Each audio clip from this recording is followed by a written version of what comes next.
Hola, buenos días a todos. Soy Luz Matres, consultora senior de Roland Berger. Muchas gracias por la invitación a la Fundación Provigo. Voy a comenzar con nuestra presentación. Lo primero, voy a hablar un poco de quién somos, Roland Berger, nuestra experiencia en el desarrollo de ciudades y regiones. Luego, pues, entraremos en la parte de planificación estratégica aplicada al cambio productivo en una ciudad y cuál es nuestra visión, digamos, desde fuera de la ciudad de Vigo.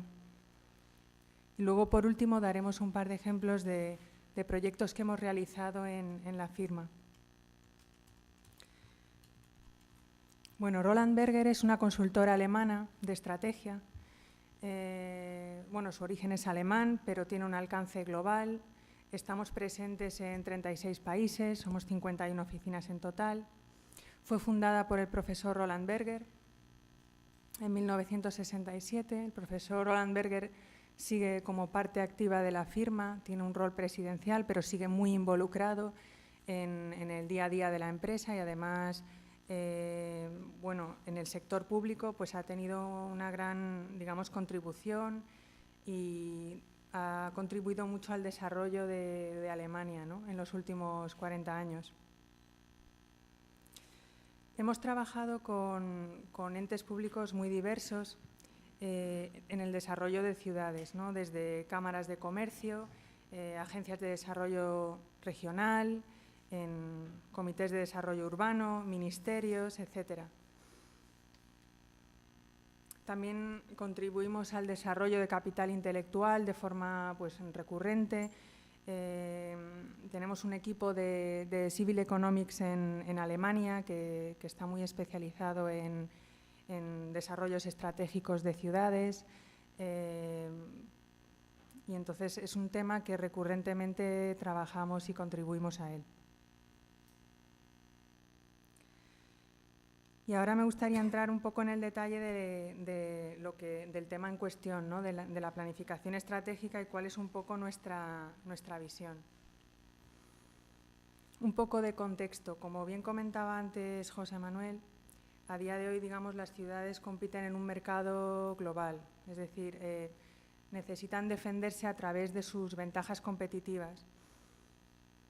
Hoy en día nos enfrentamos a un mundo en el que existe una libre circulación de bienes y personas, hay una apertura de fronteras tremenda, una desregulación financiera elevada, hay una reducción de aranceles, etcétera. Todo esto hace que digamos, el entorno sea mucho más complejo.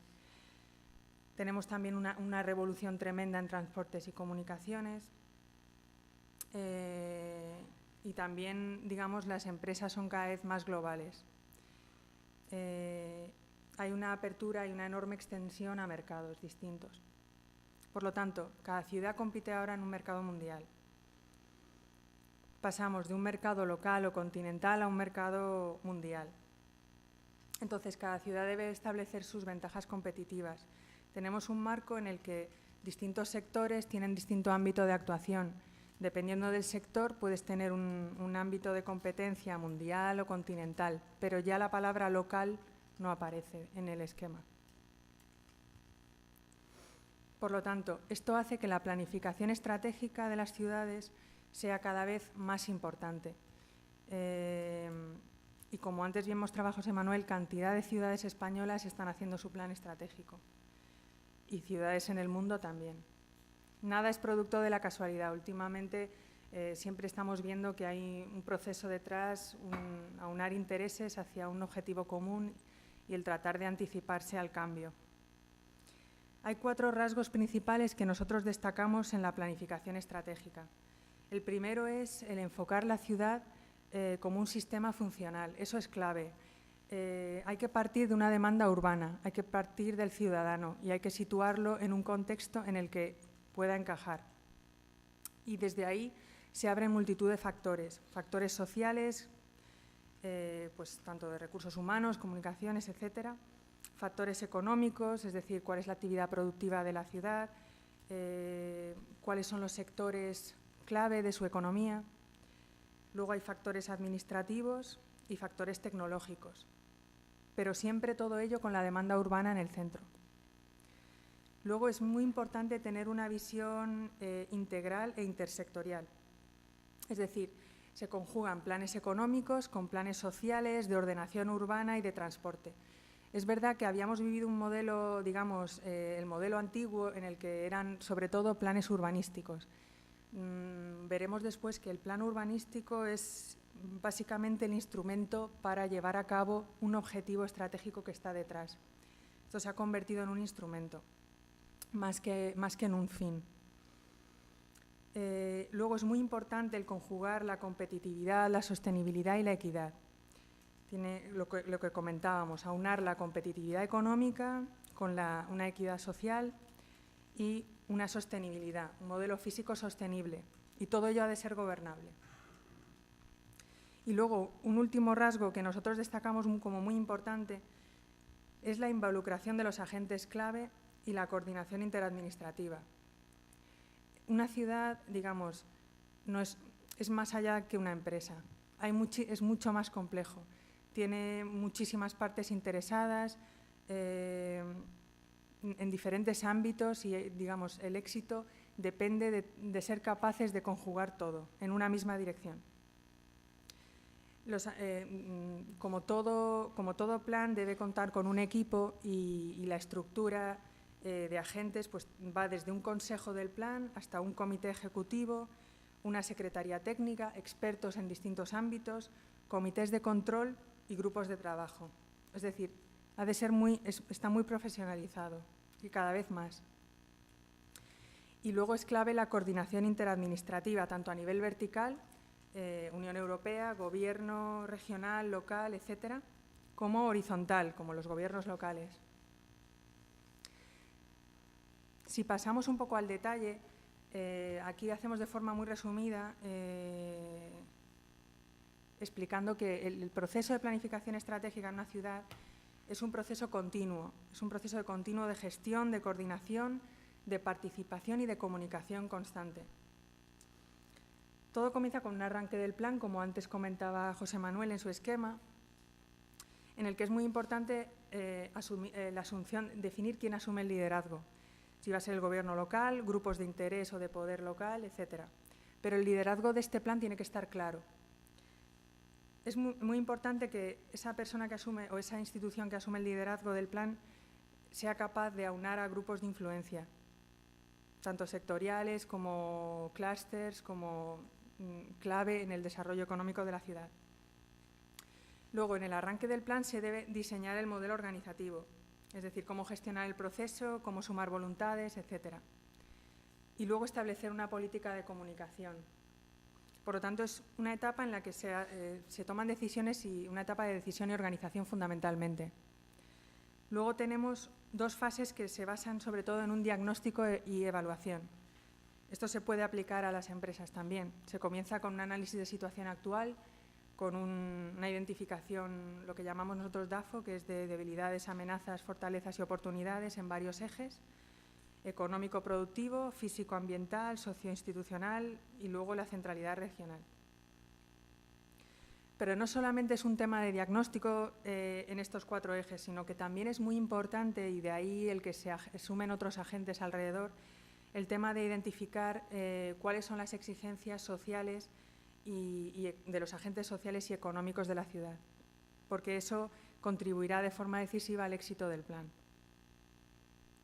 Y luego también analizar ciudades competencia, como se hablaba antes de Bilbao, Valladolid, que de eso podemos hablar porque hemos trabajado con ellos.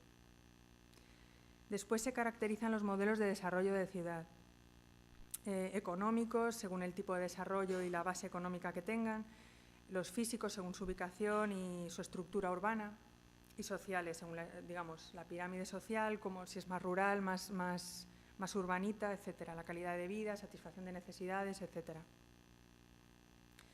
Posteriormente ya se define más concretamente los objetivos y todo esto pasa por una formulación estratégica, ¿no? de cuál es la visión de la ciudad de Vigo, cuál es su ambición para el futuro y cómo se ve, cómo se posiciona.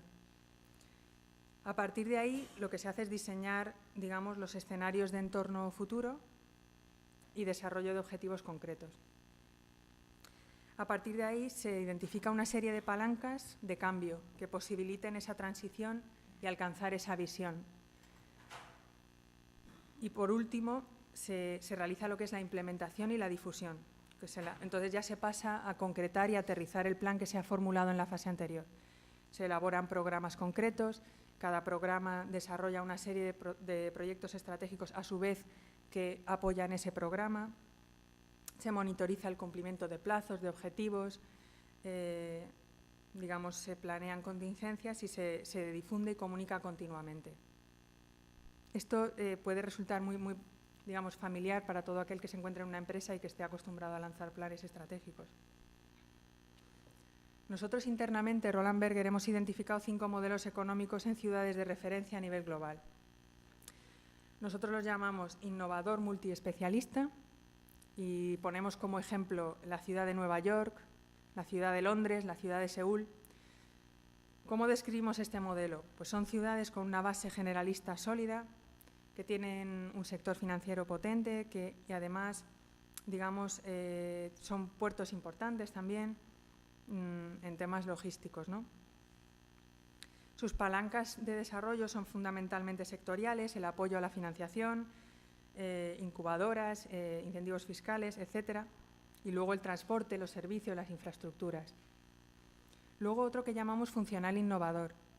Ahí, digamos, el estandarte pues, sería San Francisco, pero luego también tenemos más cerca Barcelona o Berlín. Digamos que ellos han sido capaces de concentrar a nivel geográfico actores de gran importancia, talento, universidades, empresas de nueva creación, globales, etcétera. Han creado ahí como una incubadora de talentos y digamos que su propuesta se basa en la experiencia propia de la ciudad. Tienen una orientación política a la financiación, a la inversión, a la formación, a los recursos y luego tienen un marketing muy potente. Después está el modelo que nosotros llamamos hub, como por ejemplo Singapur, Hong Kong, Dubái, que se caracterizan por una ubicación geográfica estratégica, digamos, para desarrollar una plataforma logística. Son ciudades como muchas veces de paso, de transición, que atraen mucha inversión extranjera, que además tienen enormes ventajas fiscales, como por ejemplo la exención que existe en Dubái.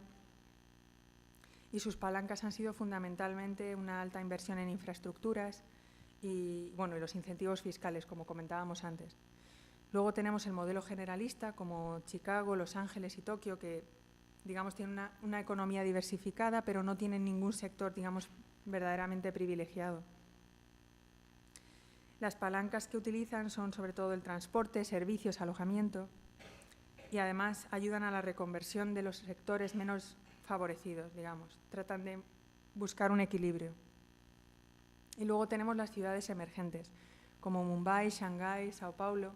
Todas estas ciudades, digamos que su desarrollo fundamental es demográfico, su crecimiento y además, digamos que son regiones en fase de desarrollo y con una alta inversión en infraestructuras.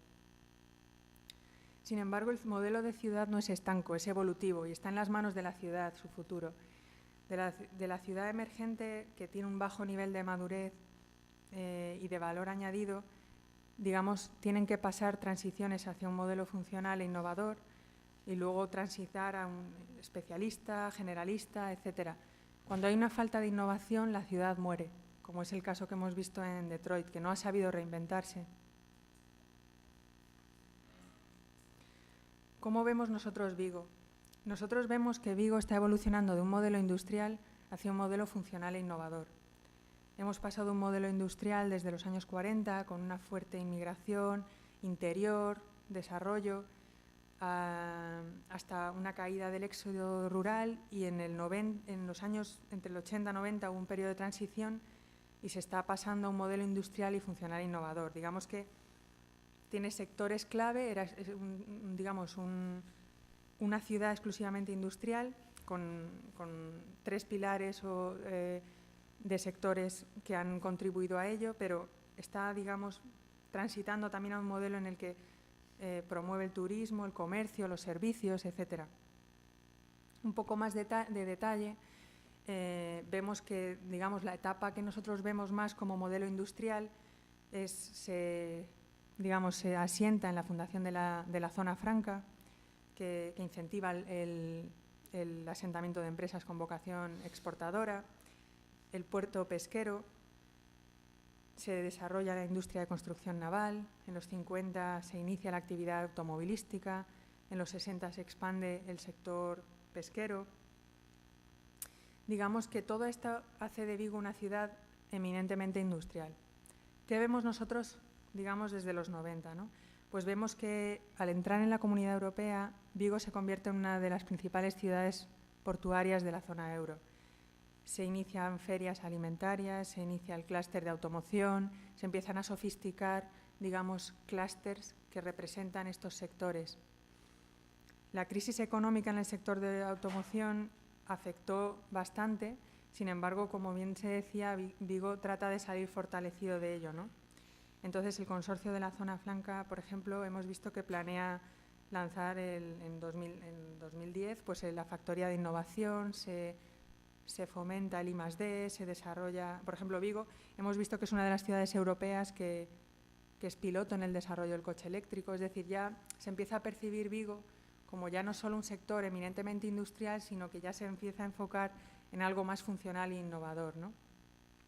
Los ejes que funcionan como palancas de desarrollo, esta es nuestra visión externa, son fundamentalmente sus infraestructuras, el puerto, la zona franca, etcétera. Tiene los sectores de pesquero, naval y automoción, que son claves, y luego el I+D, el Instituto Oceanográfico, el Instituto de Investigación Marina, etcétera. O sea, tiene una incubadora de innovación importante que puede ayudarles como palanca de transición hacia un nuevo modelo. Como decíamos, el modelo industrial al cual se le suma este funcional e innovador tiene que basarse en un fomento clave del sector industrial, ¿no? Tenemos a CEAGA, tenemos la construcción de parques industriales, tecnológicos, digamos que se desarrollan y consolidan nuevos sectores con ventajas competitivas, se abre la ciudad al sector servicios, con el plan de recuperación del puerto, por ejemplo, o la activación del sector turístico en Vigo. Eso es un poco lo que nosotros identificamos como el nuevo modelo al que puede transitar, con las palancas que hemos ido comentando, ¿no? De la zona franca, el puerto de Vigo, los polígonos, y luego las palancas sectoriales en el sector automovilístico, la industria pesquera, construcción naval, sector servicios. La visión estratégica de la ciudad, digamos que es un poco la apuesta a futuro que va a definir su nueva identidad, ¿no? Esto lo hemos visto nosotros, bueno, estos son una serie de ejemplos que hemos recopilado de visiones estratégicas urbanas, ¿no? Como, por ejemplo, Colombia, la ciudad de Santa Fe de Bogotá, es una ciudad con un alto índice de inseguridad y es una ciudad que, digamos, quiere cambiar su imagen, quiere una visión de futuro diferente, quiere ser una región metropolitana líder, atractiva, competitiva, más segura, que ofrece oportunidades, etcétera. La visión de Monterrey en México es ser líder de la industria y los servicios de alta tecnología. Bilbao, España, por ejemplo, lo ha hecho muy bien. Ha abandonado un modelo industrial que empezaba a ser obsoleto y utilizado hitos arquitectónicos para reconvertirse, ¿no? Ha potenciado el sector servicios, ha puesto el Guggenheim como estandarte, ha incrementado con ello muchísimo el turismo y bueno, trata de albergar sedes de numerosas empresas también. O sea, Bilbao le ha dado una vuelta grande digamos, a su visión de ciudad. ¿Y cuál es la visión de Vigo, no? ¿Cuál es la visión de Vigo para los próximos años?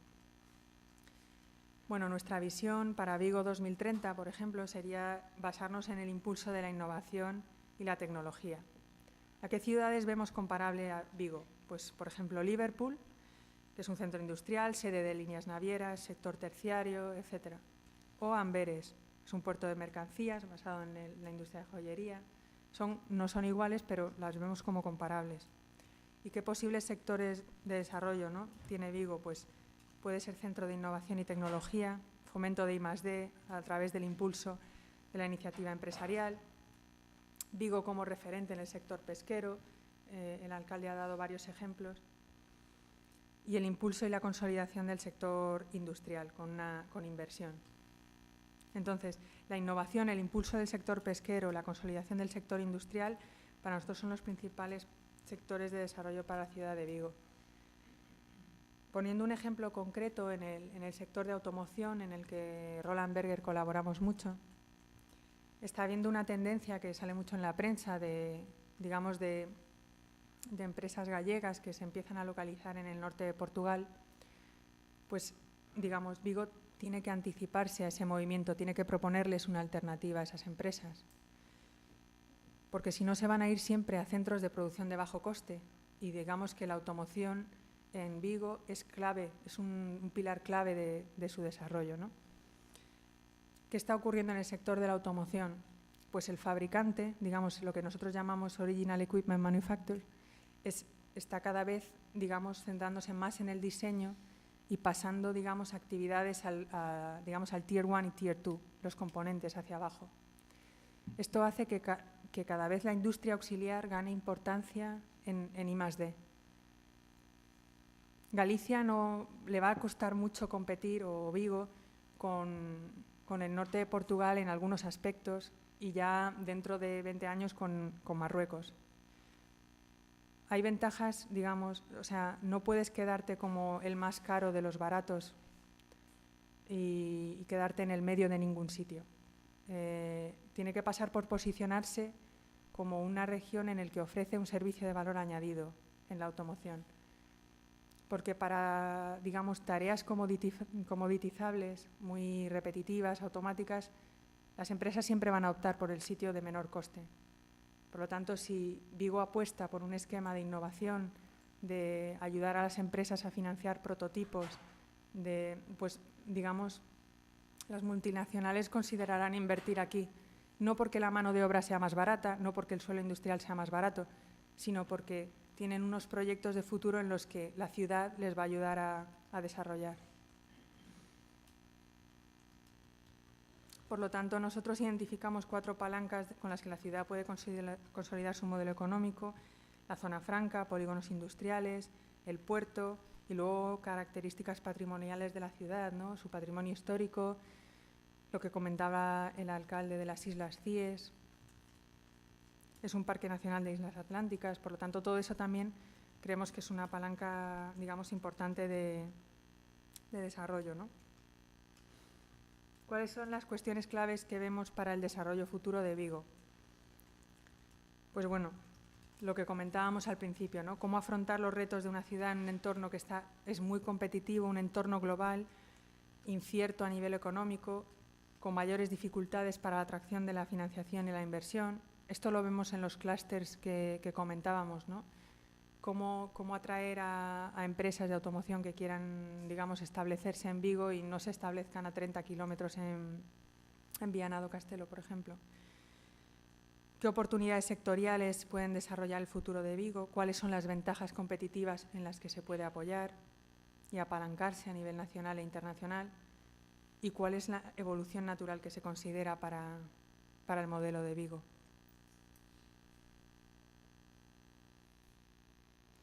Y ahora, brevemente, para concluir, solo explicar un poco experiencias en proyectos que hemos realizado. Hemos trabajado para la Cámara de Comercio de Valladolid, en el cual definimos un plan de acción de la ciudad para su desarrollo y transformación en los próximos 10 años. Es un proyecto que hicimos en el año 2007 y que duró 2 meses. Digamos que Valladolid estaba posicionada como una ciudad con un importante potencial. Tenía, el AVE, una nueva autopista y el cliente, que era la Cámara de Comercio de Valladolid, lo que quería era entablar un debate con los agentes locales y regionales para garantizar que la estrategia que se adoptara fuera acordada y fuera ambiciosa, ¿no? Este fue un punto muy importante y yo creo que fue una clave de su éxito, fue, el aunar todos los intereses, en escuchar a todos los agentes, Eso enriqueció muchísimo y robusteció muchísimo las recomendaciones, ¿no? Y fue un factor de éxito muy importante.